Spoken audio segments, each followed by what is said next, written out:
Back end కమ్యూనిటీలో ఏమని పిలుస్తారంటే data అనే వాటి ద్వారా మెన్షన్ చేస్తూ ఉంటాం.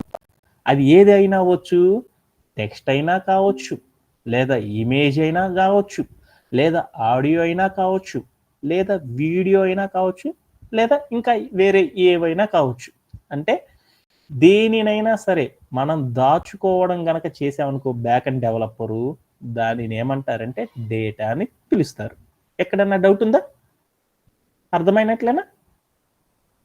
ఓకే, నెక్స్ట్ స్లైడ్లోకి వెళ్దాం. అంటే ఈ డేటా గురించి ఇంకొంచెం డీప్గా ఎనలైజ్ చేసుకోవడానికి నెక్స్ట్ సైడ్ని అర్థం చేసుకోవడానికి ట్రై చేద్దాం. అంటే మోస్ట్ ఇంపార్టెంట్ అనమాట. డేటా రాకుండా మనం ఒక సాఫ్ట్వేర్ డెవలపర్గా రాణించడం చాలా కష్టం అనమాట. అందుకోసం ఈ డేటా గురించి ఇంకొంచెం బ్రీఫ్గా ఎక్స్ప్లెయిన్ చేసుకోవడానికి చూద్దాం. అసలు డేటా అంటే మనకు అర్థమైంది, ఏదైనా ఒక దానిని స్టోర్ చేసుకోవడాన్ని ఏమంటారంటే డేటా అంటారు డెవలపర్స్. అది ఎట్లా ఉంటుందంటే ఏదైనా ఒక టెస్ట్నైనా సరే ఒక వెబ్ పేజీలో స్టోర్ చేసుకున్నంటే దాన్ని డేటా అంటారు. ఏదైనా ఒక వెబ్ పేజ్ క్రియేట్ చేసేటప్పుడు ఒక ఇమేజ్ని కనుక దాచుకున్నాను అనుకో వెబ్ పేజీలో, దాన్ని డేటా కింద తీసుకుంటారు. అలానే ఏదైనా ఆడియో కానీ వీడియో ఫైల్ కానీ అదే వెబ్ పేజీలో కనుక స్టోర్ చేసి పెట్టుకున్నాను అనుకో దాన్ని కూడా ఏమని తీసుకుంటారంటే డేటా అనే వర్డ్గా తీసుకుంటారు అనేసి మనకి ఇంతవరకు అర్థమైతే చాలు. యాక్చువల్లీ డేటా అనే దానికి ఏమేమి ఉంటుంది, కొన్ని ప్రికాషన్స్ ఉంటాయి అన్నమాట. అదేందో తెలుసుకుందామంటే మనం ఇంతకు ముందులో చెప్పుకున్న ఒక నెట్వర్కింగ్ భాషలో ఉండే పదాలని అర్థం చేసుకోవడానికి ట్రై చేద్దాం. ఏం చెప్పాను, డేటా అనే వాడిని ఒక 2 క్లాసుల ముందర మీకు చెప్పాను. ఏమని చెప్పాను, ఒక కార్గో అంటే ఒక వేర్ హౌస్ ఉంటుంది. వేర్ హౌస్ లోపల మనం ఏం దాచుకుంటామని చెప్పాము, అమెజాన్, ఫ్లిప్కార్ట్ వీళ్ళందరూ కూడా ఏం చేస్తారంటే ఒక వేర్ వాళ్ళ యొక్క సరుకు మొత్తాన్ని, ముడి సరుకు అంటారు కదా, ఆ సరుకు మొత్తాన్ని భద్రపరుచుకుంటారు. అంతేనా కదా? భద్రపరుచుకోవడానికి మన బ్యాక్ అండ్ కమ్యూనిటీలు ఏమంటారు, డేటా అంటారు. అంటే ఈ సరుకుల్ని ఏమని పిలుస్తారని చెప్పాను, ముడి సరుకుని కార్గో అంటారని చెప్పాను. అంటే ఈ సరుకులన్నిటికి కూడా ఎలా ఉంటుందో చూడు, మనం తెచ్చుకున్న సరుకులన్నీ కూడా దానికన్నిటికి ఏముంటుంది, సరుకులు తీసుకున్నానుకో ఆ సరుకుకి కొంత వెయిట్ ఉంటుందా? అంటే ఆ వెయిట్ అనేది ఎట్లా ఉంటుంది అంటే ఇప్పుడు నేను ఒక టీవీ తెచ్చుకున్నాను, టీవీ అనేది కొంచెం సరుకే కదా, ఆ సరుకు ఎంతో కొంత బరువు ఉంటుంది కదా, బరువుని వెయిట్ అంటారు కదా. అది 2 కేజీలు ఉండొచ్చు, 10 కేజీలు ఉండొచ్చు, 100 కేజీలు ఉండొచ్చు, 200 కేజీలు ఉండొచ్చు, అంటే 1000 కేజీస్ అయినా ఉండొచ్చు. అంటే ఒక సరుకు ఏదైనా ఒక కార్గో అనగానే సరుకు అంటాం. ఆ సరుకు అనేది కొంత వెయిట్ అనేది ఉంటుంది. అలానే మన దగ్గర ఉన్న డేటాకి కూడా నానా కొంత సైజ్ అనేది ఉంటుంది అనమాట. అంటే ఒక డేటాకి కూడా ఎలా ఉంటుందంటే సరుకుకి, కార్గోకి ఎలా అయితే వెయిట్ ఉంటుందో అలానే డేటాకి కూడా సైజ్ అనేది ఉంటుంది అనమాట. అది ఎలా ఉంటది అంటే నానా ఎగ్జాంపుల్ లైక్ మన అందరం వాడుతూ ఉంటాం కదా 2 GB, 4 GB, 8 GB, 16 GB అని పెన్ డ్రైవ్లు వాడుతూ ఉంటారు కదా, దానిలో ఉండేదాన్ని ఏమంటారంటే సైజు అంటారు, డేటా సైజు అని పిలుస్తారు. అంటే ఒక సరుకుకి ఎలా అయితే సైజు ఉంటుందో, వెయిట్ ఉంటుందో అలానే డేటాకి కూడా ఏముంటుందంటే ఒక సైజ్ అనేది ఉంటుంది. ఇంతవరకు గుర్తుపెట్టుకుంటే చాలు. ఈ ఒక్క వర్డ్ అనేది మోస్ట్ ఇంపార్టెంట్. ఒక కార్గోకి మన వేర్ హౌస్ లో మనం భద్రపరుచుకునే వాటిని అంటే సరుకు అంటారు. ఒక వేర్ హౌస్ లో మనం భద్రపరుచుకునే వస్తువులను ఏమంటారంటే సరుకులు అంటారు. అంటే ఈ సరుకులు మొత్తాన్ని ఏమంటారు, డేటా అంటారు మన కమ్యూనిటీలో. ఈ సరుకుకి బరువు అనేది ఉంటది కదా, ఎంతో కొంత బరువు ఉంటది కదా, ఈజీగా లేపలేం కదా, అది 1 గ్రాము 2 గ్రాము 10 గ్రామ్స్ అన్నట్లు ఉంటది కదా. అలానే మన బ్యాక్ అండ్ కమ్యూనిటీలో కూడా దాచుకోవడాన్ని ఏమంటారంటే దేనినైనా డేటా అని పిలుస్తారు. ఆ డేటాకి ఎంత ఉంటుందంటే ఎంతో కొంత ఉంటుంది. ఎట్లా మన సరుకుకున్నట్టు డేటా కూడా సైజ్ ఉంటుంది. Okay good. అట్లానే ఇంకొక వాటి ద్వారా అర్థం చేసుకోవడానికి చూద్దాం. ఈ సరుకుని దాచుకోవాలి అంటే మనకి స్పేస్ అనేది కావాలి కదా, స్థలం అనేది కావాలి కదా. ఆ స్థలం అంటే మనం టీవీలు తీసుకెళ్లి పెట్టామనుకో టీవీ అనేది ఎంతో కొంత స్పేస్ ని ఆక్యుపై చేసిద్ది కదా, అవునా కాదా? అట్లానే ఒక చోట దాచుకుంటాం కదా, అలానే ఈ సరుకుని తీసుకెళ్లి దాచుకోవాలంటే ఒక వేర్ హౌస్ అని పెట్టుకుంటాము. మన దగ్గర ముడి సరుకు ఉందని, చాలా సరుకు ఉంది. ఆ సరుకుని దాచుకోవాలంటే మనం ఎక్కడికి తీసుకెళ్లి పెడతాము, ఒక వేర్ హౌస్ కి తీసుకెళ్లి అక్కడ పెడతాం. ఆ వేర్ హౌస్ లో పెట్టాలంటే మన సరుకుకి ఎంతో కొంత స్పేస్ ని ఆక్యుపై చేస్తుంది కదా, ఎంతో కొంత ప్రదేశాన్ని అది ఆక్యుపై చేస్తుంది కదా. అలానే డేటాని కూడా దాచుకోవడానికి స్టోరేజ్ డివైజెస్ అని ఉంటాయి. దానిలో ఏం చేస్తారంటే ఇది కొంత స్పేస్ ని ఆక్యుపై చేస్తా ఉంటది. అంటే మన సరుకుని ఎలా అయితే భద్రపరచుకోవడానికి వేర్ హౌసెస్ ఉంటాయో డేటాని దాచుకోవడానికి కూడా మనకి ఏముంటాయి అంటే స్టోరేజ్ డివైజెస్ అనేవి ఉంటాయి. అది పెన్ డ్రైవ్, కార్డ్ డ్రైవ్ ఇలాంటివి ఉంటాయి అని ఇక్కడ దాకా అర్థం చేసుకుంటే చాలు అనమాట. నాకు ఈ కాన్సెప్ట్ లో కొంచెం కన్ఫ్యూజన్ అనేది ఉంది. దాన్ని మరొక్కసారి సమ్మరైజ్ చేసుకుందాం. అంటే డేటా అంటే ఏందో చూద్దాం. డేటా అనగానే ఒక పిక్ ద్వారా చూద్దాం. పెయింట్లోకి వెళ్దాం. నా దగ్గర ఏంటంటే ఒక సరుకు ఉంది. సరుకు ఏంది అంటే ఒక టీవీ కొన్నాను. ఆ టీవీ ఎవరు అమ్ముతారు? అమెజాన్ వాళ్ళు అమ్ముతారు. అంటే ఈ టీవీని నేనేం చేశాను, కొనాలి అంటే నాకు డైరెక్ట్గా ఉండదు కదా, ఒక పెద్ద వేర్ హౌస్ ఉంది. ఆ వేర్ హౌస్లో వీళ్ళు ఏం చేశారంటే దాచుకున్నారు. అంటే ఇలా దాచుకోవడాన్ని ఏమంటారని చెప్పాను, డేటా అని పిలుస్తారు. ఈ సరుకు దాచుకోవాలంటే ఎక్కడ దాచుకుంటాం? వేర్ హౌస్లో దాచుకుంటాం. అంటే ఆ వేర్ హౌస్ని ఏమని పిలుస్తారంటే ఇక్కడ స్టోరేజ్ డివైజెస్.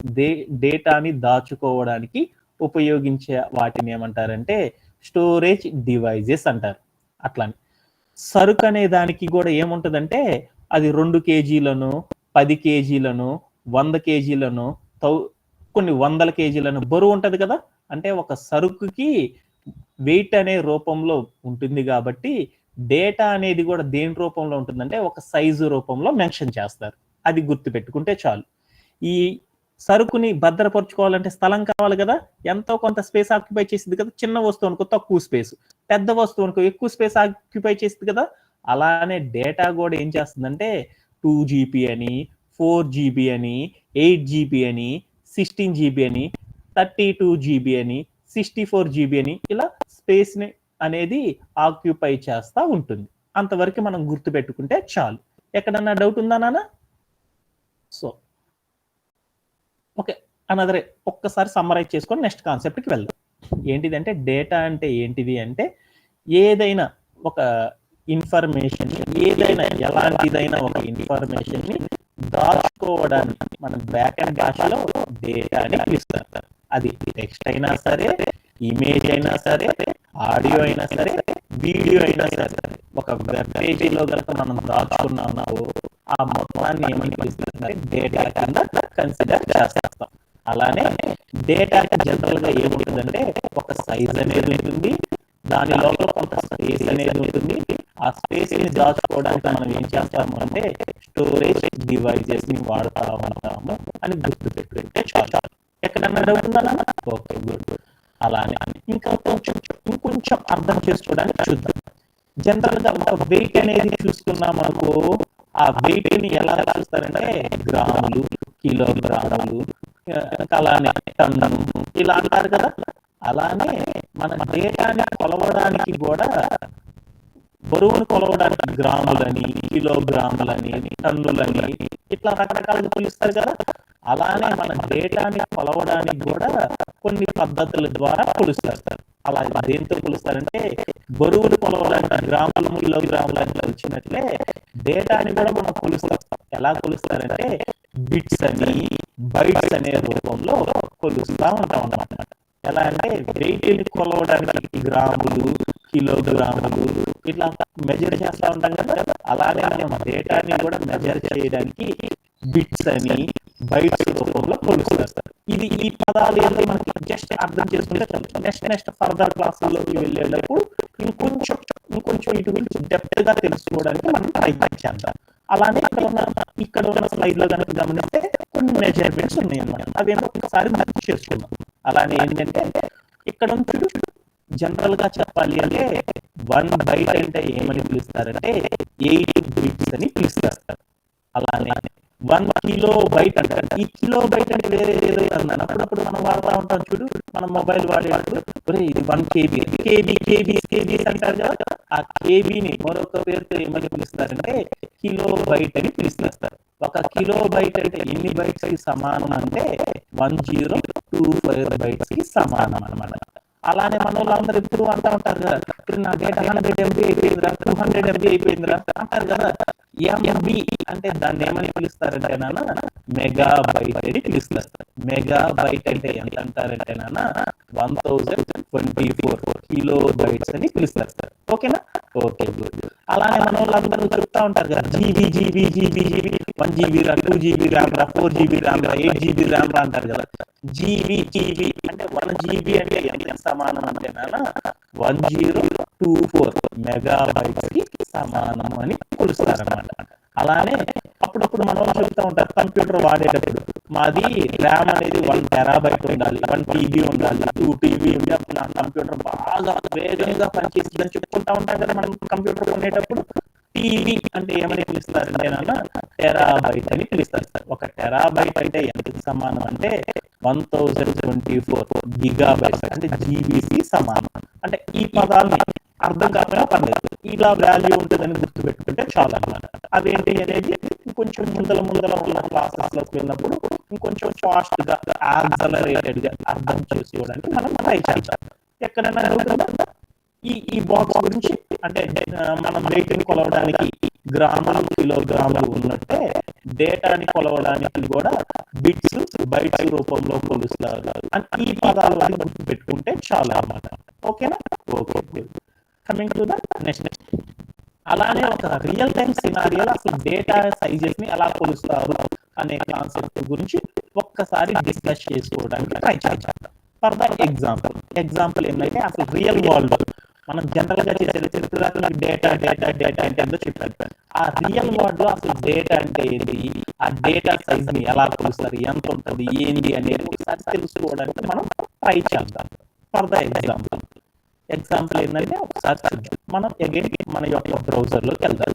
ఈ బ్రౌజర్ లోకి వెళ్ళి నేను ఏం చేశానంటే ఒక గూగుల్ని ఓపెన్ చేశాను. ఈ గూగుల్లోకి నేను వెళ్ళేసేసి ఏం చేసేసానంటే ఇక్కడికి వెళ్ళేసేసి అమెజాన్ డాటా అంటే దీన్ని ఏమంటారు గూగుల్ అనుకుంటా. బ్రౌజర్ లోకి వెళ్ళాను, బ్రౌజర్ లోకి వెళ్ళి అమెజాన్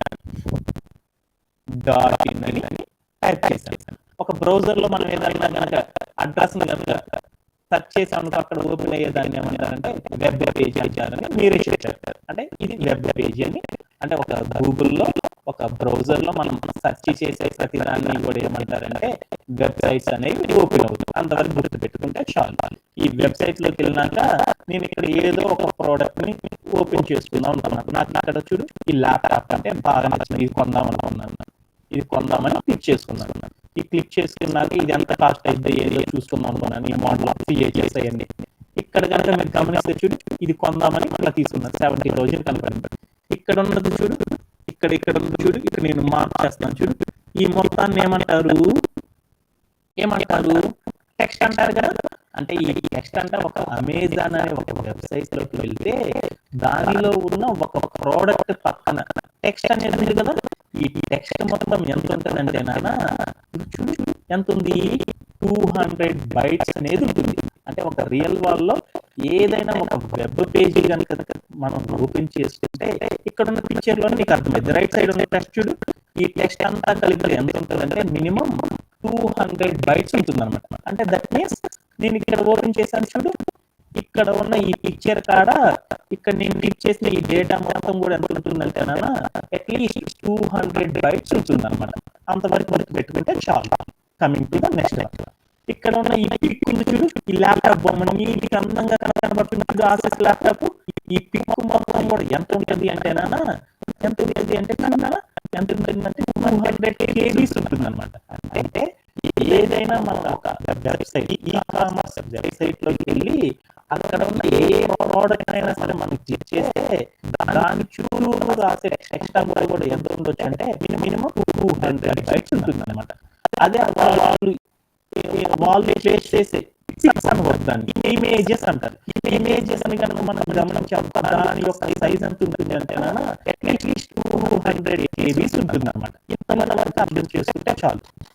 అదే నెక్స్ట్ స్లైడ్ లోకి వెళ్దాం. ఎక్కడన్నా okay good. Coming to the next one.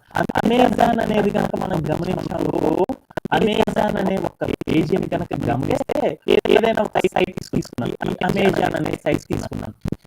ఈ పేజీలో కనుక ఓపెన్ చేస్తే ఈ పేజీ లోపల ఏదైనా ఒక ల్యాప్టాప్స్ అనే ఒక నేనేం కొనాలి అన్నానంటే షూస్ కొన్నాం అనుకున్నాను. షూస్ అనే కాలంలోకి వెళ్ళాను. మెన్స్ షూస్ చూడు ఎన్ని ప్రోడక్ట్స్ ఇచ్చారు, కనీసం 8 పేజీలు ఎన్ని చూపిస్తారంటే మినిమం ఒక 20-30 షూస్ గురించి చూపించారు. అంటే ఏదైనా ఒక ఈ-కామర్స్ వెబ్సైట్ లోకి వెళ్ళి ఆ వెబ్సైట్ లో ఉన్న షూస్ ఏదైనా ఒక ప్రోడక్ట్ ని కనుక సెలెక్ట్ చేస్తే ఆ పేజీ లోపల ఉండే టోటల్ ఐటమ్స్ అన్ని కూడా కనీసం ఎంత ఉంటాయి అంటేనా అటు యొక్క డేటా మినిమం 1.5 MB ఉంటాయి అనమాట. ఏదైనా ఒక ఈ-కామర్స్ వెబ్సైట్ లోకి వెళ్తే ఆ ఈ-కామర్స్ వెబ్సైట్ లో అక్కడ ఉన్న ప్రోడక్ట్స్ ఉన్న టోటల్ ఇన్ఫర్మేషన్ మొత్తం కలిసి ఎంత ఉంటుందంటే అట్లీస్ట్ 1.5 MB ఉంటుంది అనమాట. ఓకేనా? ఇక్కడ దాకా అర్థం చేసుకుంటే నెక్స్ట్ సినారియోలో మనం బాగా మంచిగా వెళ్తాం అనమాట. అది తెలుసుకోవాలి అంటే నాకు చాలా ఇంపార్టెంట్ అనమాట. ఇప్పుడే మనం వెళ్తున్నాం బ్యాక్ ఎండ్ అనే దాని గురించి తెలుసుకోవడానికి ఇప్పుడే మనం ట్రై చేస్తున్నాం అనమాట. అంటే ఇదాని ఏందో ఒకసారి సమ్మరైజ్ చేసుకొని నెక్స్ట్ వర్డ్లోకి వెళ్ళిపోతుంది. ఎందుకంటే డేటా అనే పాయింట్ ఆధారంగానే నేను అంతా కూడా బ్యాక్ ఎండ్ గురించి చెప్తా ఉంటాను అనమాట. సో అది తెలుసుకునే ముందు ఒక్కసారి రియల్ టైం సినారియోలో మనం ఏం చెప్పుకుందామని చూద్దాం. టుడే అవర్ ఎజెండా డేటా అంటే ఏందో తెలుసుకున్నాం. ఒక బ్యాక్ ఎండ్ డెవలపర్ దేనినైనా సరే భద్రం అనేది తీసేసాం, స్టోర్ చేసుకోవడాన్ని ఏమంటాడంటే డేటాని ఇస్తారు. అది కొన్నిసార్లు ఎలా ఉంటుందంటే టెక్స్ట్ రూపంలో ఉండొచ్చు, ఇమేజ్ రూపంలో ఉండొచ్చు, లేదా ఆడియో రూపంలో ఉండొచ్చు, లేదా వీడియో వేరే రూపంలో ఉండొచ్చు. దేనినైనా సరే ఒక డెవలపర్ దాచుకోవడం కనుక స్టోరేజ్ చేయడం కనుక చేశాడు అంటే దానిని డేటా అని ఇస్తారు. జనరల్ గా డేటాకి ఒక సైజ్ అనేది ఉంటుంది. ఆ సైజు మొత్తాన్ని కూడా ఏం చేస్తారంటే స్టోరేజ్ డివైజెస్ లో దాచుకుంటా మనం ఉంచుకుంటాం డేటా. అంతవరకు గుర్తుపెట్టుకుంటే చాలు. జనరల్ గా డేటాని కొలవడానికి మనం ఎలా చూస్తున్నారంటే ఒక వెయిట్ కొలవడానికి గ్రాములు కిలోగ్రాములు అన్నట్టు డేటాని కొలవడానికి మనం దేని ద్వారా మెజర్ చేస్తామంటే బైట్స్ బిట్స్ రూపంలో మనం వాడతాము అని గుర్తు పెట్టుకుంటే చాలు. ఆ తర్వాత పట్టిక అంతా కూడా మనం చదువుకుంటున్నాం అన్నమాట. ఓకే, అలానే ఏ డేటా దాని గురించి ఇంకొంచెం తెలుసుకోవడానికి ట్రై చేద్దాం. అదే రియల్ టైం సినారియోలో మనం అర్థం చేసుకున్నామంటే ఏదైనా ఈ కామర్స్ వెబ్సైట్ అనుకున్నాం. ఈ కామర్స్ వెబ్సైట్ అంటే ఇలాంటి అందరికీ తెలుసు. దానికి ఈ కామర్స్ సైట్స్ అంటారు అనేసి. ఆ ఈ కామర్స్ సైట్ కి సంబంధించిన ఒక అమెజాన్ అనే ఒక ప్రోడక్ట్ తీసుకున్నాం. ఈ అమెజాన్ లో వెళ్ళేసి అక్కడ ఏదైనా ఒక ప్రోడక్ట్ తాలూకు ఇన్ఫర్మేషన్ అనేది ఏం చేశానంటే ఇక్కడికి ఇలా ఒక పిక్ ని క్లిక్ చేశాను. ఇక్కడ నుంచి క్లాస్మేట్ అనే బుక్, ఆ బుక్ పక్కన ఏం ఇచ్చాడంటే కొంత టెక్స్ట్ అనేది ఇచ్చాడు. ఈ టెక్స్ట్ మొత్తం ఎంత ఉంది అది అనేది చూద్దాము. అంటే ఎంత ఉంటుంది అంటే అట్లీస్ట్ 200 bytes ఉంటుంది. అంటే ఏదైనా ఒక ఈ కామర్స్ వెబ్సైట్ లోపల అక్కడ అయ్యే ప్రోడక్ట్ దగ్గర టెక్స్ట్ మొత్తం కూడా ఎంత ఉందంటే అప్రాక్సిమేట్లీ 200 bytes ఉంటుంది. ఆ టెక్స్ట్ కొన్ని ఇమేజెస్ అనేది మెన్షన్ చేస్తాను అనమాట. ఆ ఇమేజెస్ అన్ని కలిపి ఎంత అంటే మినిమం 280 అనేది ఉంటుంది అనమాట. అలానే ఈ కామర్స్ వెబ్సైట్ లో ఉన్న పేజ్ మొత్తం కనుక గమనించాము, ఏదైనా ప్రోడక్ట్ సెలెక్ట్ చేసుకో. ఇక్కడ చూడు, ఏ ప్రోడక్ట్ అయినా సరే సెలెక్ట్ చేసుకో. ఆ ప్రోడక్ట్ కి సంబంధించిన పేజీ డేటా మొత్తం ఎంత ఉంటుంది అనగా అట్లీస్ట్ 1.5 అనేది ఉంటుంది అనమాట. ఇంతవరకు మనం గుర్తుపెట్టుకుంటే చాలు. అక్కడ కూడా అవసరం లేదు. ఏదైనా ఒక ఈ కామర్స్ వెబ్సైట్ లో ఏదైనా వాళ్ళ ఒక ప్రోడక్ట్ గురించి సమాచారం అంటే డేటా అవసరమయ్యి అనేది మీకు అర్థమైతే చాలు అనమాట. గుడ్. అదే కొంచెం చెడ్డగా అర్థం చేసుకోవడానికి ట్రై చేద్దాం. జనరల్ గా అమెజాన్ అనే ఒక వెబ్సైట్ కనుక మనం గమనించాము, దానిలో ఎన్ని ప్రోడక్ట్స్ ఏంటి అంటే ఒక 350+ మిలియన్స్ ప్రోడక్ట్స్ అనేవి ఉంటాయి అన్నమాట. మిలియన్ అంటే అంత అర్థం చేసుకోవడానికి ట్రై చేద్దాం. మిలియన్ అంటే మీ అందరికి తెలుసు అనమాట. 10 lakhs అయితే దాన్ని 1 million అని పిలుస్తారు. అంటే మనకి ఎన్ని ప్రోడక్ట్స్ ఉంటాయి అంటే 350 మిలియన్స్ కంటే ఎక్కువ ప్రోడక్ట్స్ అనేవి అమెజాన్ లో ఏం చేస్తారంటే వాళ్ళు అవైలబుల్గా ఉంచుతారు అనమాట ఆ వెబ్సైట్ లోపల. అంటే అర్థమైందా? ఒక ప్రోడక్ట్ తీసుకోవాలి అంటే 1.5 MB పడుతుంది. అదే ఈ 350 మిలియన్స్ ప్రోడక్ట్స్ అన్ని కలిపి ఎంత డేటా అవసరం అంటే 10 టెరాబైట్స్ అనేది అవసరం. 10 టెరాబైట్స్ అంటే ఎంత అంటారు? 10,000 GB ఉంటుంది అనమాట. అంటే అమెజాన్ అనే ఒక వెబ్సైట్ ని కనుక మనం చూస్తే ఆ వెబ్సైట్ మొత్తం కూడా ఎంత జీబీ డేటా తీసుకుంటుంది అంటే 10,000 జీబీ డేటా అనేది వాడుతుంది అనమాట.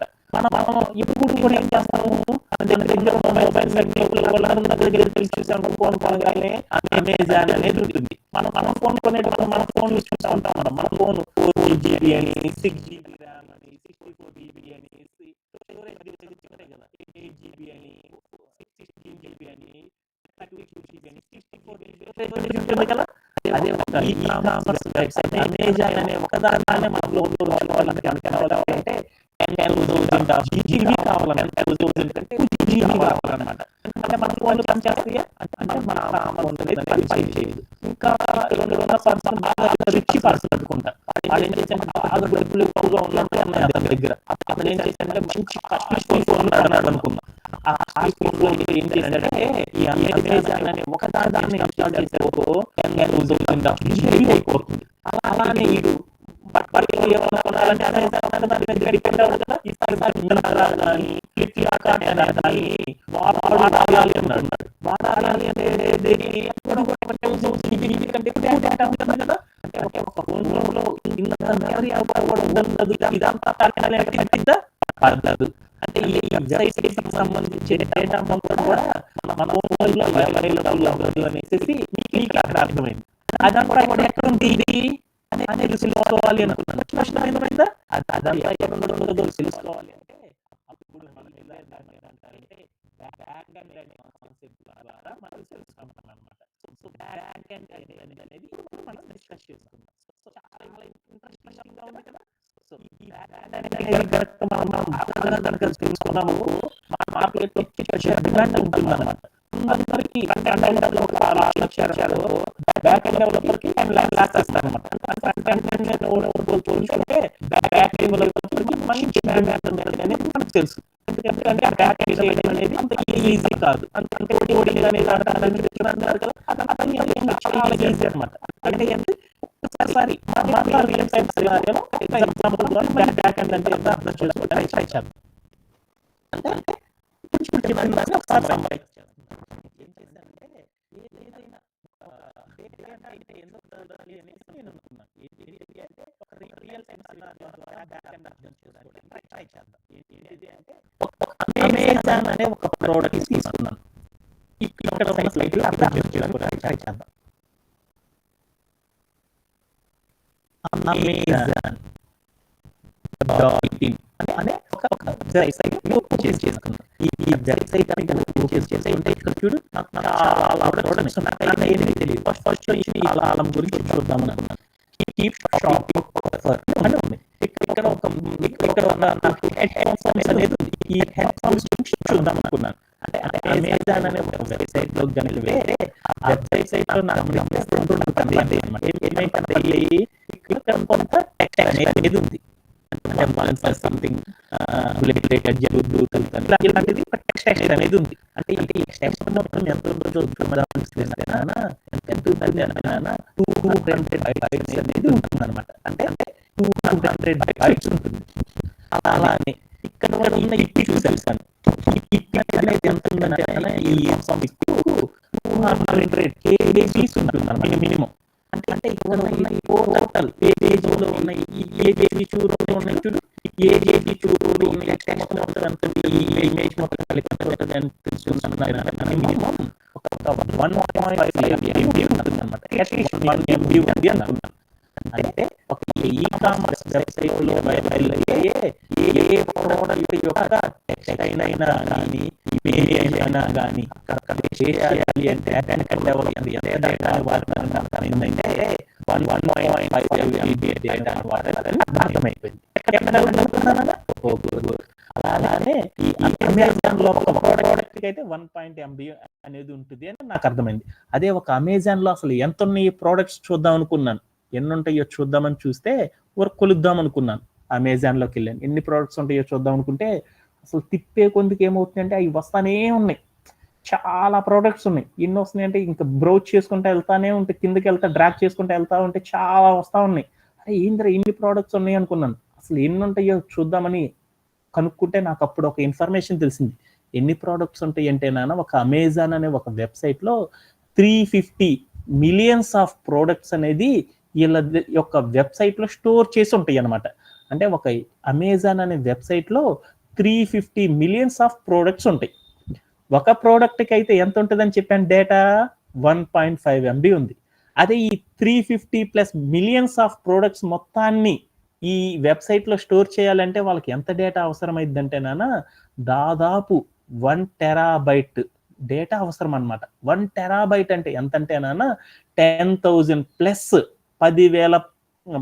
10,000+ జీబీస్ యొక్క డేటా అవసరం అనమాట. అంటే ఈ వెబ్సైట్ని కనుక నేను వాడాలి అంటే నాకు ఎంత డేటా కావాలన్నా 10,000 కంటే ఎక్కువ డేటా అనేది ఉన్నప్పుడు మాత్రమే, జీబీస్ కంటే ఎక్కువ డేటా ఉన్నప్పుడు మాత్రమే ఇది వాడగలను. అంటే యాక్చువల్గా కొనాలంటే మన ల్యాప్టాప్స్ కానీ మన మొబైల్స్ కానీ చాలా తక్కువ ఉంటుంది అనమాట స్టోరేజ్ డివైస్. నాకు 10,000 జీబీ అనేది నా ఫోన్లో ఉండదు కదా. నేను బాగా రిచ్ కిడ్ అనుకున్నాను. అప్పుడు నా ల్యాప్టాప్ ఎంత ఉందంటే బాగా కాస్ట్లీ ల్యాప్టాప్ కొన్నాను.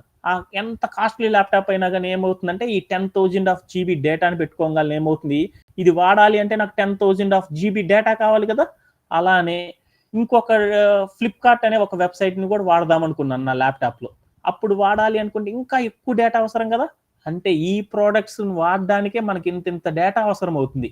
అంటే ఇంత డేటా మొత్తం యాక్చువల్గా మన ఫోన్లో అవైలబుల్ అవుతుందా అంటే అవ్వదు. మన ఫోన్ అనేది ఎంత 64 GB ఉన్న డేటా అది. కానీ అమెజాన్ అనేది ఒక్కటే వాడాలంటే అది ఎంత ఆక్యుపై చేస్తుంది డేటాని, 10,000 GB కంటే ఎక్కువ డేటా అవసరం. కానీ మన ఫోన్లో అంత స్పేస్ లేదు కదా. అంటే అదంతా కూడా, ఈ డేటా అంతా కూడా మన ఫోన్లో అయితే ఉండదు అనేది అయితే మీకు అర్థమైంది కదా. ఫ్లిప్కార్ట్ అనేది ఉంటుంది మన దగ్గర, వాట్సాప్ అనేది ఉంటుంది, ఇట్లా చాలా రకాల వెబ్సైట్స్ అనేవి ఉంటాయి కదా, వెబ్ అప్లికేషన్స్. ఈ వెబ్ అప్లికేషన్స్ కి సంబంధించిన డేటా అంతా కూడా కావాలంటే మన ఫోన్ అనేది అసలు సపోర్ట్ చేయదు. కానీ ఇవన్నీ మన ఫోన్లో ఉంటున్నాయి కదా. అలా ఉన్నాయి అంటే కారణం ఏంటంటే ఈ డేటా అంతా కూడా మన ఫోన్లోకి రావటం లేదు. ఎక్కడికి వెళ్తుంది అంటే ఈ టోటల్ డేటా మొత్తం మన ఫోన్లో అయితే వాళ్ళు ఉంచరు. ఎలా ఉంచుతారంటే ఆ మొత్తాన్ని ఉంచాలంటే వాళ్ళు ఏం చేస్తారంటే బ్యాక్ ఎండ్ అనే ఒక టెక్నాలజీ ద్వారా ఏం చేస్తారంటే దీన్ని భద్రపరుస్తారు. అది ఎలానో చూద్దాం. అదేందో చూసే ముందు ఏంటంటే మన ఫోన్లో ఈ కామర్స్ వెబ్సైట్ ద్వారా ఉండే డేటా మొత్తం కూడా మన ఫోన్లో అయితే వాళ్ళు ఉంచరు. ఆ డేటా మొత్తం కూడా ఎక్కడ ఉంచుతారంటే ఆ డేటాని మొత్తాన్ని తీసుకెళ్లి ఒక డేటాబేస్ లో అయితే ఉంచుతారనమాట.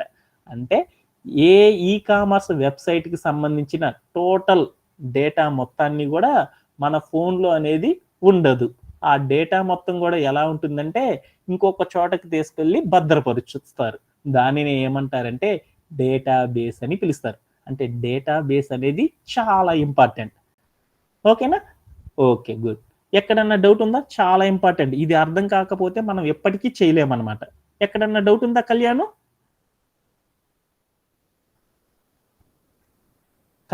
ఏమన్నా డౌట్ ఉందా?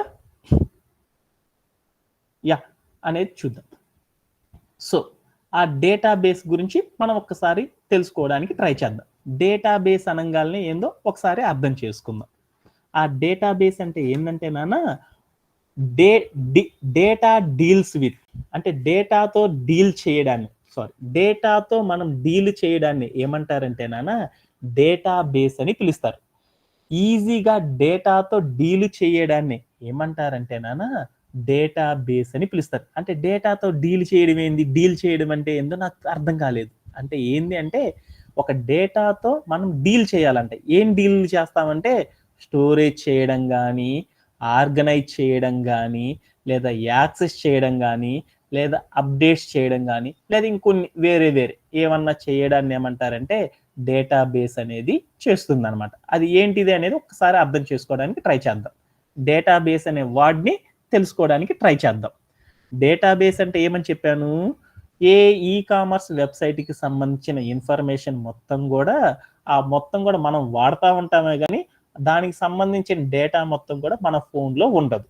వాళ్ళు ఏం చేస్తారంటే కంప్యూటర్ ఆపరేటర్, సాఫ్ట్వేర్ కంపెనీ వాళ్ళందరూ, ఈ యాప్స్ డెవలప్ చేసే వాళ్ళందరూ ఏం చేస్తారంటే మనం ఒక గేమ్ ఆడడానికి మనకు ఒక యాప్ని మనకి ఇస్తారన్నమాట, ఒక సాఫ్ట్వేర్. ఆ సాఫ్ట్వేర్కి సంబంధించిన డేటా మొత్తాన్ని కూడా వాళ్ళు ఏం చేస్తారంటే మన ఫోన్లోకి ఇచ్చేసేయరు అనమాట. ఆ డేటా మొత్తాన్ని వాళ్ళు ఏం చేస్తారంటే వేరొక చోట భద్రపరుస్తారు. ఆ భద్రపరిచే దాన్ని దేంట్లో భద్రపరుస్తారంటే ఒక డేటాబేస్ లో భద్రపరచడం అనేది జరిగిద్ది అనమాట. అంతవరకు గుర్తుపెట్టుకుంటే చాలు. ఈ డేటాబేస్ అనే పదం గురించి మనం ఇంకొంచెం డీప్గా అనలైజ్ చేద్దాం అనుకున్నాం. డేటాబేస్ అంటే అసలు ఏమంటారంటే డేటాతో డీల్ చేయడాన్ని ఏమంటారంటే నాన్న జనరల్గా డేటాబేస్ అని పిలుస్తారు. డేటాతో డీల్ చేయడం అంట. అంటే డీల్ చేయడం అంటే ఏంది? ఒక హార్డ్గా ఉండే ఒక పాము వచ్చింది. ఆ పామును నువ్వేం చేసావు? డీల్ చేసావు. కంట్రోల్ చేయడాన్ని డీల్ అంటారు కదా. అంటే ఆ పాముతో ఏదో డీలింగ్ గనక నువ్వు చేసావు అనుకో దానినే ఇక్కడ డేటాబేస్ అని పిలుస్తారు. ఆ డేటాతో డీల్ చేయడం అంటే ఏం చేస్తారంటే స్టోర్ చేయడం కానీ, ఆర్గనైజ్ చేయడం కానీ, యాక్సెస్ చేయడం కానీ, అప్డేట్ చేయడం కానీ, డేటాతో వీటిని గనక చేస్తే దానినే ఏది ఉపయోగిస్తారంటే డేటాబేస్లో ఉపయోగిస్తారు. అంటే ఏందో చూద్దాం. స్టోర్ అంటే ఏందో చూద్దాం. మన ఈ కామర్స్ వెబ్సైట్ని చూశాను. ఈ కామర్స్ వెబ్సైట్ని గనక చూస్తే ఈ కామర్స్ వెబ్సైట్ చూశాను. ఈ కామర్స్ వెబ్సైట్ అమెజాన్ అనే దాంట్లోకి వెళ్ళాను. అమెజాన్లోకి వెళ్ళి నాకేం కావాలనుకున్నా అంటే కుక్కర్ అని తీసుకున్నాను. కుక్కర్ అని తీసుకున్నాను. కుక్కర్ కొందాం అనుకున్నాను. అంటే ఈ కుక్కర్ని గనక తీసుకుంటే ఈ ప్రోడక్ట్ ఉంది కదా, ఈ ప్రోడక్ట్ తాలూకు చాలా సమాచారం ఇచ్చాడు. అంటే నాకు ఈ కుక్కర్ బాగా నచ్చింది. ప్రెస్టేజ్ పీజియన్ కుక్కర్ కొందాం అనుకున్నాను. ఈ పీజియన్ కుక్కర్ సంబంధిస్తే ఈ పీజియన్ కంపెనీ ఎవరు కనిపెట్టారు, ఆ ప్రోడక్ట్ దేంతో తయారు చేశారు, ఇక్కడ చూడు ఇక్కడ ఆ ప్రోడక్ట్ దేంటిది, ఎలా హ్యాండిల్ చేయాలి, దానికి ఏ హ్యాండిల్ ఉంది, అది ఎంత గ్రిప్ ఉంటుంది, ఎంత సైజ్ ఉంది, ఎంత వెయిట్ ఉంటుంది అని దీని యొక్క టోటల్ ఇన్ఫర్మేషన్ ఉంది కదా. ఈ ఇన్ఫర్మేషన్ మొత్తాన్ని కూడా ఏం చేశారంటే ఇక్కడ స్టోర్ చేయడాన్ని ఏమంటారంటే స్టోర్. ఈ డేటా మొత్తాన్ని కూడా ఇక్కడ ఉంచడాన్ని ఏమంటారంటే స్టోర్ అని పిలుస్తారు. అంటే డేటా మొత్తం యొక్క ప్రోడక్ట్ తాలూకు సమాచారం మొత్తం కూడా దాచడాన్ని ఏమంటారంటే స్టోరేజ్ అని పిలుస్తారన్నమాట. అర్థమైందా? అంటే డేటా తాలూకా ఇన్ఫర్మేషన్ మొత్తం ప్రోడక్ట్ తాలూకా సమాచారాన్ని మొత్తాన్ని కూడా మనం ఏం చేస్తాము, దాచుకుంటా ఉంటాం. అంటే స్టోరేజ్ అంటే మనకు అర్థమైపోయింది. అంటే డేటాతో డీల్ చేయడానికి డేటాబేస్ అంటారని చెప్పాను కదా. ఈ డేటాతో మనం ఎలా చేస్తామంటే ప్రోడక్ట్కి సంబంధించిన సమాచారాన్ని మొత్తాన్ని కూడా ఏం చేస్తాము, స్టోర్ చేయడం అనేది జరిగింది. అందుకని స్టోర్ అని షార్ట్గా పిలుచుకున్నాను. గుడ్. రెండో దాంట్లోకి వెళ్దామా? అర్థమైనట్లేనా? Okay, good. అలానే ఆర్గనైజ్ అనేది చేస్తాం. డేటాని ఏం చేస్తాము, ఈ డేటాబేస్లో మనం ఏం చేస్తాము, స్టోర్ చేస్తాము, ఆర్గనైజ్ చేస్తాము, యాక్సెస్ చేస్తాము, ఇంకా అప్డేట్ చేస్తాం. ఆర్గనైజ్ చేయడం అంటే ఏందో ఒకసారి చూద్దాం. ఆర్గనైజ్ అంటే ఏం చేస్తామంటే డేటాబేస్లో ఎలా ఆర్గనైజ్ చేస్తామంటే ఒకసారి చూద్దాం. ఎగ్జాంపుల్ లైక్ ఈ అమెజాన్ అనే ఒక వెబ్సైట్లోకి వెళ్ళాను. ఈ వెబ్సైట్లోకి వెళ్తే నాకు ఏమో వచ్చింది అంటే $1 amazon.in. ఈ amazon.in-లోకి వెళ్తే నాకు ఇక్కడ చూడు, ఇక్కడ ఏదైనా ఒక ప్రెషర్ కుక్కర్ ఉందనుకో, ప్రెషర్ కుక్కర్కి సంబంధించినవన్నీ ఈ ఒక్క క్లిక్ చేస్తే చాలు ప్రెషర్ కుక్కర్కి సంబంధించినవి అన్నీ వచ్చేస్తాయి. చూడన్నా అన్నీ వచ్చేసినాయి చూడు, అన్ని ప్రెషర్ కుక్కర్లు అన్నీ ఒక చోట పెట్టేసేసాడు. అదే నాకు ల్యాప్టాప్స్ సంబంధించాను, ల్యాప్టాప్స్ అని కొట్టానుకో ల్యాప్టాప్కి సంబంధించినవి అన్నీ ఒక చోటకు వచ్చేస్తాయి. అలాంటి టీవీస్ అని కొట్టానుకో టీవీస్కి సంబంధించిన అన్ని రకాల ప్రోడక్ట్స్ అన్నీ వచ్చేస్తాయి చూడు. ఏ టీవీ, సోనీ టీవీ అని, ఎల్జీ టీవీ అని, వెస్టింగ్ అని, సోనీ అని, దానికి సంబంధించిన అన్ని ఒకే చోట పెట్టారు చూడు. అలానే నాకు మిక్సర్ గ్రైండర్లు కావాలనుకున్నాను. ఆ మిక్సర్ గ్రైండర్స్ అన్నిటిది చూడు ఒకే చోట పెట్టేశారు.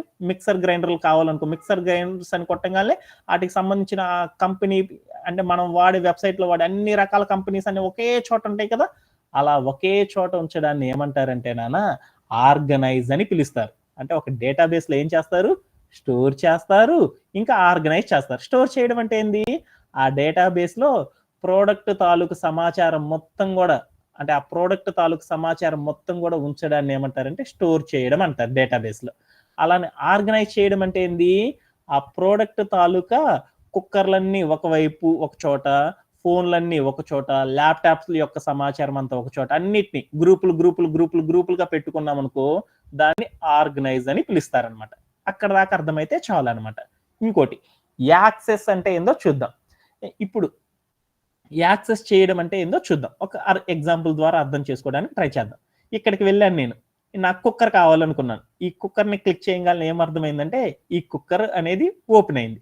ఈ కుక్కర్కి ఎంత ప్రైస్ ఉందో చూడు, 3699 అని ఉంది. అంటే ఈ ప్రోడక్ట్ యొక్క కాస్ట్ ఎంత ఉందంటే 3699 అనేసి నాకు ప్రైస్ అనేది అర్థమైంది. అలానే ఇక్కడ స్లైడ్లోకి కనుక వెళ్తే ఇంకోటి కూడా ఉంటుంది చూడు.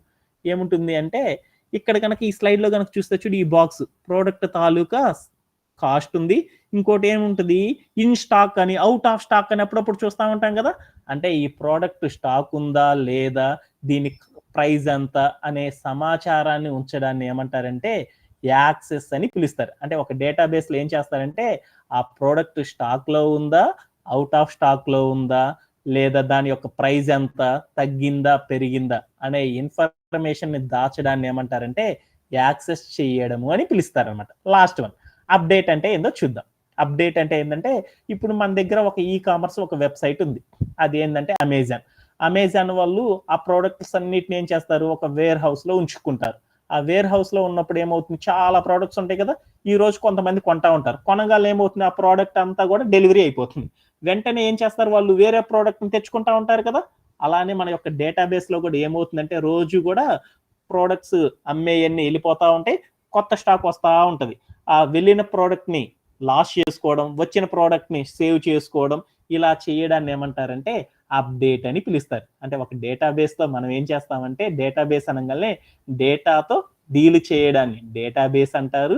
డేటాబేస్ లో ఏముంటుందంటే స్టోరేజ్ చేయవచ్చు, మనము ఆర్గనైజ్ చేసుకోగలము, అలానే యాక్సెస్ చేస్తాము డేటాబేస్ లో, అలానే ప్రోడక్ట్ తాలూకా అప్డేషన్స్ అనేది చేస్తూ ఉంటాం. ఇంతవరకు అర్థమైతే మనకి చాలా బాగా అర్థమైనట్టే. అలాంటిది ఏందో అనేది ఒకసారి చూద్దాం, నెక్స్ట్ స్లైడ్ లోకి వెళ్దాం. ఓకే, ఇంకా నెక్స్ట్ ఏందో ఒకసారి ఈ టోటల్ ఇన్ఫర్మేషన్ మొత్తాన్ని అసలు ఎలా జరిగిద్ది, డేటాబేస్ లో ఎలా జరిగిద్ది, టోటల్ ప్రాజెక్ట్ మొత్తం కూడా ఈ బ్యాక్ ఎండ్ అంటే ఎలా జరిగిద్ది ఏంది అనేది ఒక్కసారి అర్థం చేసుకోవడానికి ట్రై చేద్దాం. ఇప్పుడు మనం చెప్పుకుంటుంది బ్యాక్ ఎండ్ కదా, అసలు బ్యాక్ ఎండ్ అంటే ఏంది అనేది టోటల్ గా ఒక్కసారిగా ఓవర్ వ్యూ అనేది ఒక్కసారి విందాం. అంటే ఏందో ఒకసారి చూద్దాం. ఇది వినే ముందులో ఏమన్నా డౌట్స్ ఉంటే ఒకసారి డిస్కస్ చేద్దాం, లేదు అంటే ఈ ఒక్క టాపిక్ వినగానే మనం ఇంకా రియల్ టైమ్ సినారియోస్ లోకి వెళ్ళిపోతాం అనమాట, టాస్క్ బేస్డ్ సిస్టమ్ లోకి. అంటే ఏందో చూద్దాం.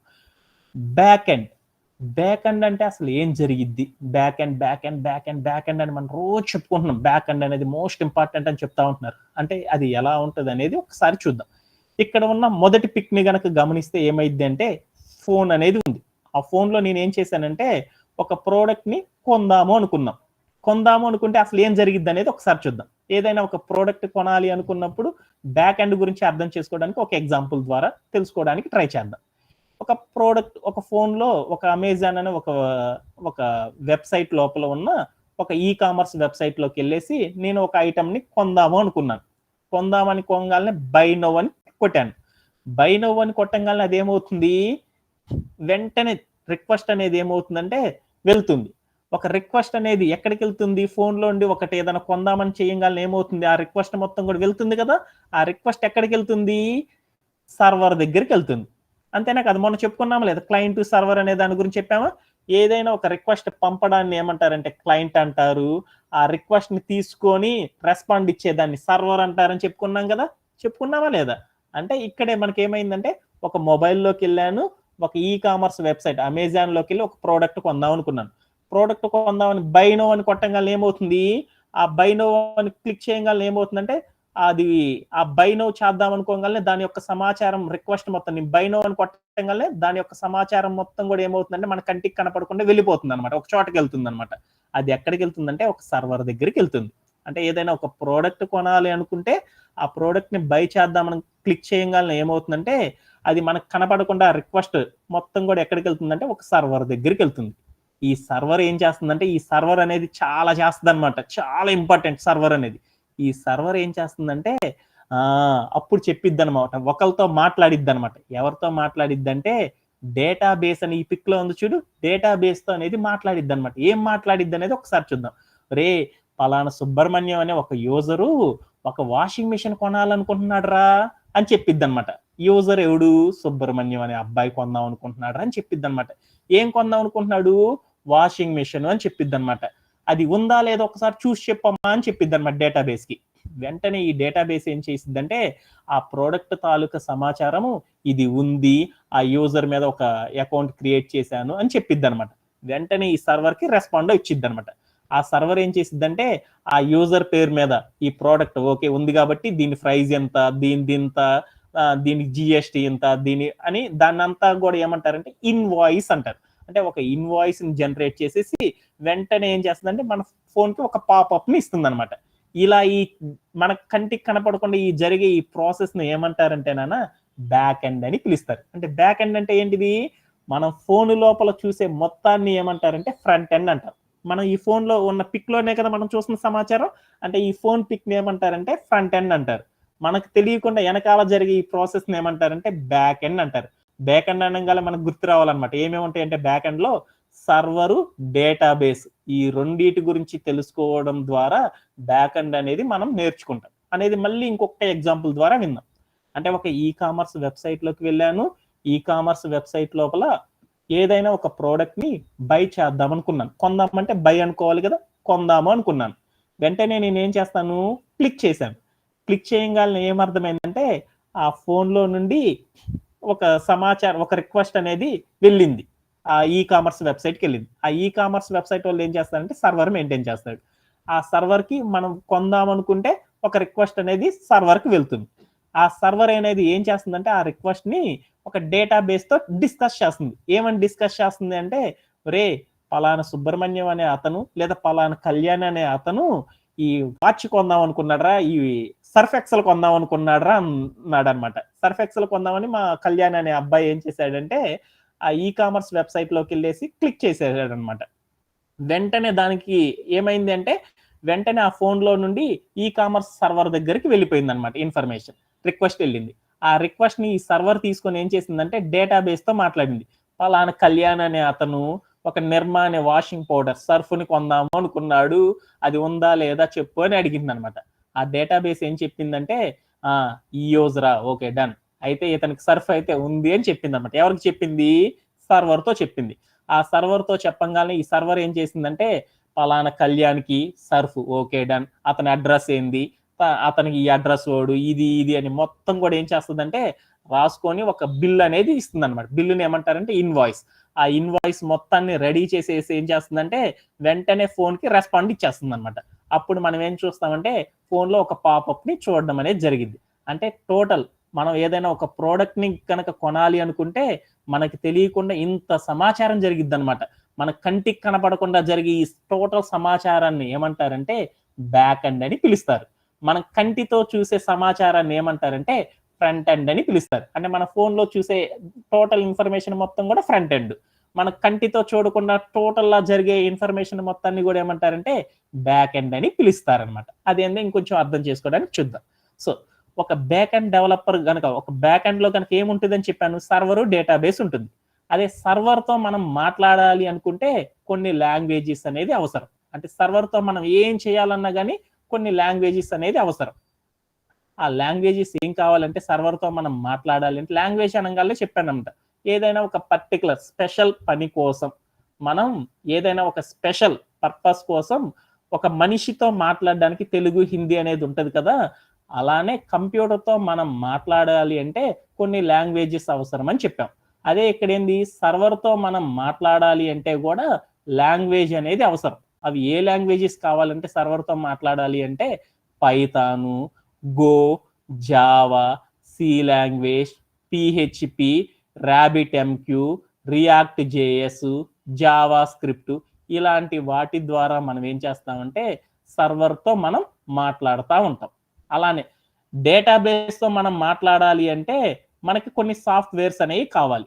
ఆ సాఫ్ట్వేర్స్ ఏ సాఫ్ట్వేర్స్ వాడతామంటే MySQL, PostgreSQL, MariaDB, SQLite, DynamoDB, MongoDB, ElastiCache, Cassandra, Redis MQ అనే ఇలాంటి సాఫ్ట్వేర్లను ఉపయోగించి మనం డేటాబేస్ అనేది మాట్లాడడం అనేది జరిగింది. కొన్నిసార్లు మనం ఏం చేస్తామంటే డేటాబేస్ లో ఒక్కొక్క ఆఫీస్ లో చేసేటప్పుడు ఒక డేటాబేస్ నన్నా ఒక సాఫ్ట్వేర్ నన్నా యూజ్ చేసి పని చేస్తాం. కొన్ని వాళ్ళు ఏం చేస్తారంటే రెండు డేటాబేసెస్ ని యూజ్ చేసి చేస్తూ ఉంటారు. యాక్చువల్ గా చెప్పాలంటే ఒక్కొక్క సాఫ్ట్వేర్ కి కొన్ని ఉపయోగాలు ఉంటాయి, కొన్ని డిసడ్వాంటేజెస్ అని ఉంటాయి.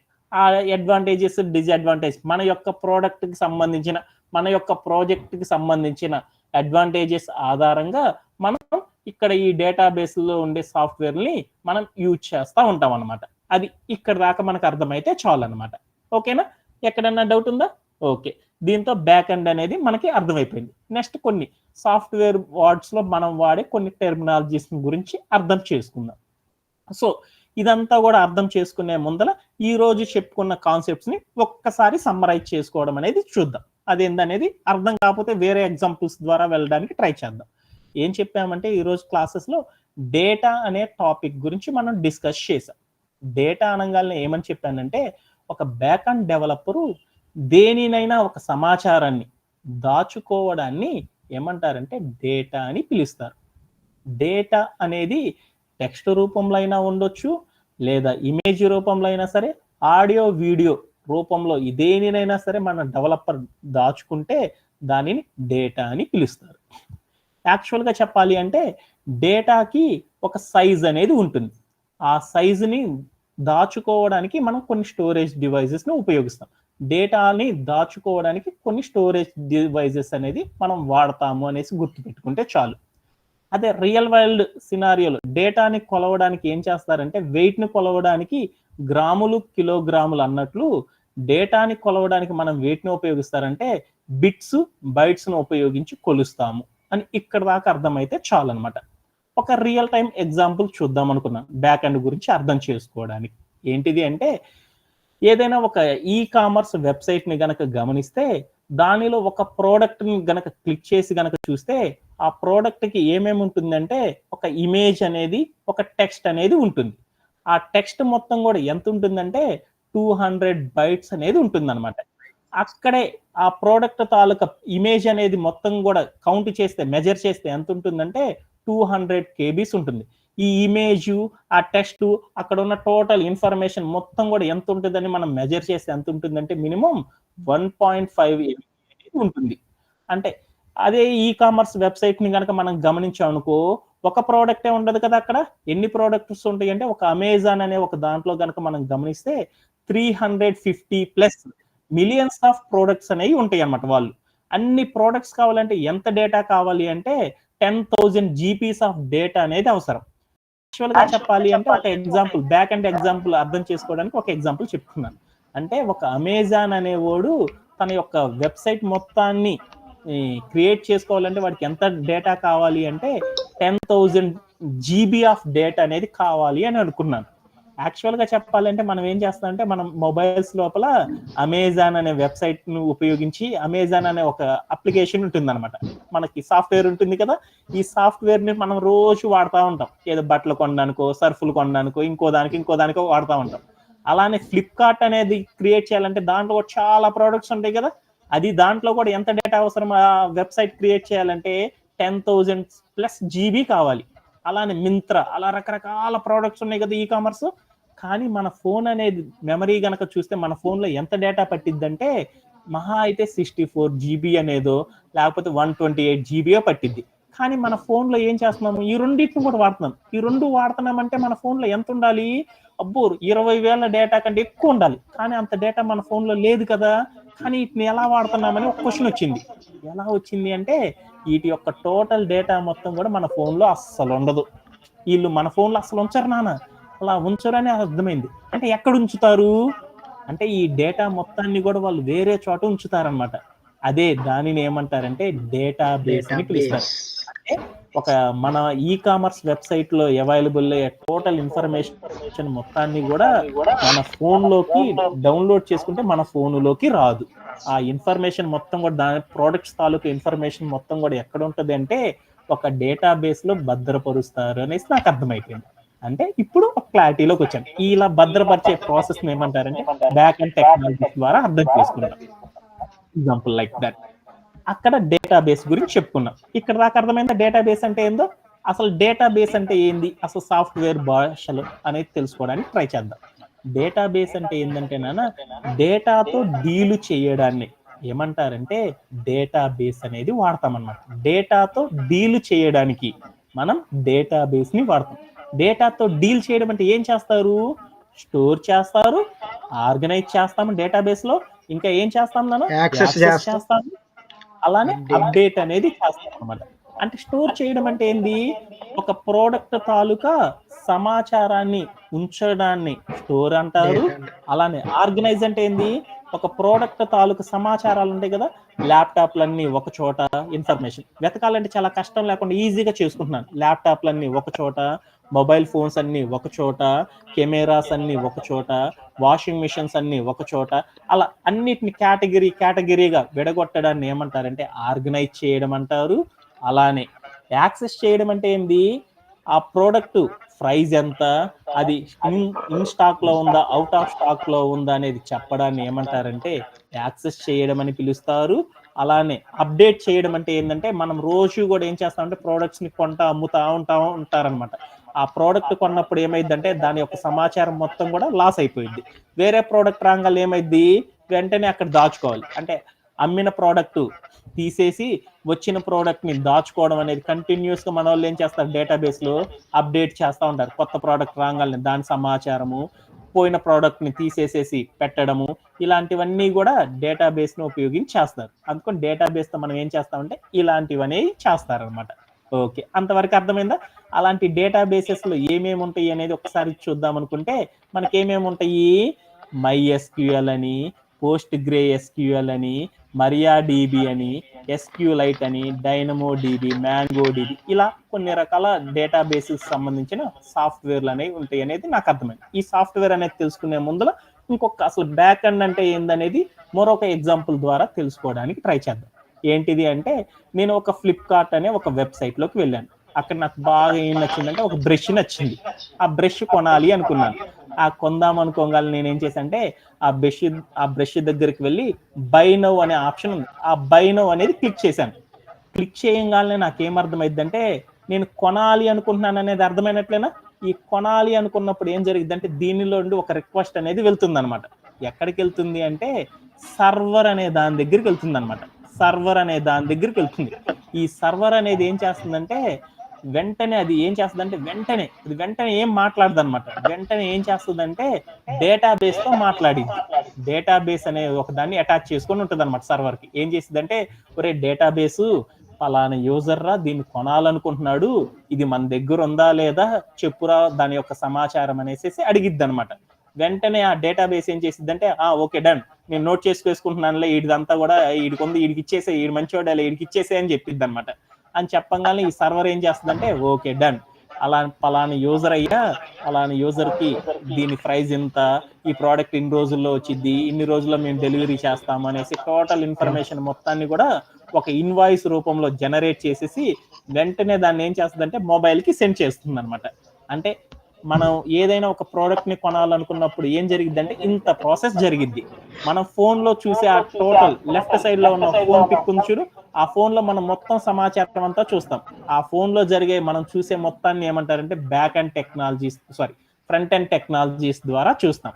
మన ఫోన్ లో కాకుండా సర్వర్, డేటాబేస్ అనే రెండు ఉన్నాయి చూడు, ఈ రెండిట్లో జరిగే ఇన్ఫర్మేషన్ అంతా కూడా ఎట్లా జరిగిద్దంటే బ్యాక్ ఎండ్ టెక్నాలజీస్ ని యూజ్ చేసేసి జరుగుతూ ఉంటుంది అనమాట. అంటే అప్పుడు నాకు అర్థమైంది బ్యాక్ ఎండ్ ఎలా జరుగుతుంది, ఒక ప్రోడక్ట్ తాలూకు సమాచారం ఎలా జరుగుతుందని, ఇలా జరుగుతుందని నాకు అర్థమైపోయింది. ఓకే, అంతవరకు మనం గుర్తు పెట్టుకుంటే చాలు. Okay done. అలానే మనం తర్వాత ఏం చెప్పుకున్నాము, ఒక బ్రౌజర్ తో మాట్లాడాలి అంటే మనం ఏం చెప్పాము, ఒక బ్రౌజర్ తో మాట్లాడాలి అంటే మనం దేన్ని తెలుసుకుంటామని చెప్పాము, HTML, CSS, జావా స్క్రిప్ట్ ను ఉపయోగించి మనం బ్రౌజర్ తో మాట్లాడతామని చెప్పాము అనమాట. అలానే సర్వర్ తో మనం మాట్లాడాలి అనుకో, కొన్ని లాంగ్వేజెస్ కావాలి కదా. ఏ లాంగ్వేజెస్ ని వాడతామంటే పైథాన్, జావా, C++, ఇలాంటి లాంగ్వేజెస్ ని వాడి సర్వర్ తో మనం మాట్లాడుతూ ఉంటాం. అలానే డేటాబేస్ తో మనం మాట్లాడాలి అనుకో, మనం డేటాబేస్ లో ఈ సమాచారం మొత్తం దాచుకోవాలంటే మనం ఏం చేస్తామంటే కొన్ని సాఫ్ట్వేర్లు అనే వాటిని యూజ్ చేస్తాం. ఆ సాఫ్ట్వేర్స్ ఏంటి అంటే ఎక్కువగా ఫేమస్ గా వాడేది MySQL, PostgreSQL, MongoDB, ఇలాంటి DynamoDB, ఈ నాలుగిటిని ఏం చేస్తారంటే ఎక్కువగా యూజ్ చేస్తూ ఉంటారు అన్నమాట సాఫ్ట్వేర్ ఇండస్ట్రీలో. ఓకేనా, ఇక్కడ దాకా అర్థమైతే చాలు అనమాట. ఓకేనా, అర్థమైంది అని అనుకుంటున్నాను. Okay done. ఏమన్నా డౌట్స్ ఉన్నాయా? Any doubt? Okay good. అది తెలియకపోతే మనం నెక్స్ట్ చెప్పుకునే క్లాసెస్ ఏవి కూడా మనకి అర్థం కావన్నమాట. కొంచెం ఈజీగా అర్థం చేసుకోవడానికి, యాక్సలరేటెడ్ గా వెళ్ళడానికి ఈ సమాచారం ఇంత స్లోగా తెలుసుకుంటే చాలు అనమాట. ఫర్దర్ క్లాస్లో వెళ్ళినప్పుడు ఇంకొంచెం డెప్త్గా తెలుసుకోవడానికి ట్రై చేద్దాం. ఓకే, ఇంకొక 2 టాపిక్స్తో టుడే క్లాస్ అనేది ఫినిష్ చేస్తాను. అదేంటిది అంటే యూజర్ ఇంటర్ఫేస్. యూజర్ ఇంటర్ఫేస్ అంటారు సాఫ్ట్వేర్లో. నువ్వేం చేస్తున్నావు అంటే నేను యూఐ డిపార్ట్మెంట్, యూఎక్స్ డిపార్ట్మెంట్ అంటారు. ఏంటిది యూఐ అంటే ఏంటి అంటే నానా, యూఐ అంటే ఏమంటారంటే యూజర్ ఇంటర్ఫేస్ అని పిలుస్తారు. అంటే మనం ఒక హ్యూమను కంటితో చూసే ఆ భాగాన్ని ఏమంటారంటే నాన్న యూఐ అని పిలుస్తారు. మన కంటితో ఏం చూస్తాం నాన్న? ఒక వెబ్ బ్రౌజర్ని చూస్తాం. ఆ వెబ్ బ్రౌజర్ని మనిషి చూడగలిగే ఆ భాగాన్ని ఏమంటారంటే ఫ్రంట్ ఎండ్ టెక్నాలజీస్ అంటారు. అంటే మన ఫ్రంట్ ఎండ్ టెక్నాలజీస్ ద్వారా చూసే ప్రతి పార్ట్ని కూడా ఏమంటారంటే యూజర్ ఇంటర్ఫేస్ అని పిలుస్తారు. ఒక మనిషి కంప్యూటర్తో మాట్లాడడాన్ని ఏమంటారంటే యూజర్ ఇంటర్ఫేస్ అని పిలుస్తారు. వాట్సాప్ని క్లిక్ చేయాలి, ఏం చేస్తాం? చేతిని తీసుకెళ్లి వాట్సాప్ని క్లిక్ చేస్తాం కదా, ఇలా చేయడాన్ని ఏమంటారంటే యూజర్ ఇంటర్ఫేస్ అంటారు. అంటే మన ఫోనులో మనం చూసే ప్రతి భాగాన్ని కూడా ఏమంటారంటే నాన్న సాఫ్ట్వేర్ భాషలో యూజర్ ఇంటర్ఫేస్ అని పిలుస్తారు. అక్కడ దాకా అర్థమైతే చాలు అనమాట. మిగతాదంతా కూడా యూఐ గురించి ఇంకొంచెం డీప్గా ఫర్దర్ క్లాసెస్లో విందాం. అర్థమైనట్లేనా? Okay, done. నెక్స్ట్ది ఏపీఐ అంటారన్నమాట. ఏపీఐ అనేది చాలా ఇంపార్టెంట్. ఏపీఐ అంటే ఏమంటారంటే అప్లికేషన్ ప్రోగ్రామ్ ఇంటర్ఫేస్ అని పిలుస్తారన్నమాట. అప్లికేషన్ ప్రోగ్రామ్ ఇంటర్ఫేస్ అంటారన్నమాట. ఏపీఐ అంటారు. మీరు ఎవరన్నా మీ ఫ్రెండ్స్ కానీ మీ బ్రదర్స్ కానీ మీ ఇంకా ఎవరన్నా మీ ఇంటి దగ్గర ఎవరన్నా ఉన్నారనుకో, ఏం చేస్తున్నారంటే రెస్ట్ ఏపీఐ వర్క్ చేస్తుందంటారా, rest API, GitLab API, రకరకాల పేర్లు చెప్తా ఉంటారు అనమాట. ఏపీఐస్ అంటా ఉంటారు. ఏంటిది ఏపీఐ అంటే అప్లికేషన్ ప్రోగ్రామ్ ఇంటర్ఫేస్ అంటారు.